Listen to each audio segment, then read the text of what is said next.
Microsoft এক্সেলে যদি আমরা এই যে ডেটাটা দেখতে পাচ্ছেন এই ডেটাটা তৈরি করতে চাই এবং শর্টকাটের মাধ্যমে সেটা কিভাবে করব আজকে এই ভিডিওতে দেখব। আমরা প্রথমে এটা আনডু করে নিলাম, তাহলে আমরা দেখব এটা কিভাবে একসাথে প্রত্যেকটি লাইনের পাশে ডট ডট কিভাবে আসে সেটা দেখব। প্রথমে দেখুন এটা আমরা মাউসে সিলেক্ট করে নিলাম, সিলেক্ট করার পর হোম অপশনে গিয়ে নাম্বারে ক্লিক করলাম। এখানে নাম্বারে ক্লিক করলাম, নাম্বারে ক্লিক করার পর এই নিচের দিকে চলে এলাম, নিচে দিয়ে কাস্টম বলে একটা অপশন আছে, ক্লিক করলাম। ক্লিক করার পরে এই যে টাইপ জেনারেল এটাকে আমরা ব্যাক পেজ দিয়ে মুছে দিলাম বা ক্লিক করলাম।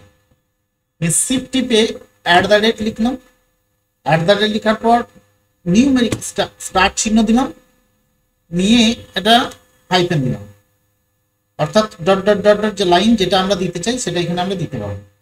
দেওয়ার পর যদি আমরা ওকে করে দিই, ওকে করার সঙ্গে সঙ্গে দেখুন নামের পিছনে ডট ডট চলে এসেছে, ক্লাসের রোল, মোবাইল নাম্বার, অ্যাড্রেস এক ক্লিকে পুরোটা চলে এসেছে। আবার যদি আমরা এখানে আনডু করি, আনডু করার পর আরেকবার যাই, যাওয়ার পর কাস্টমে ক্লিক করি, এখানে ক্লিক করে @ করলাম, স্টার্ট চিহ্ন দিলাম, আর এখানে যদি আমরা ফুল স্টপ দিই একটা, ওকে করে দিই এবং ফুল স্টপ চলে আসবে, dot dot dot dot full stop দিলেই ডট ডট চলে আসছে।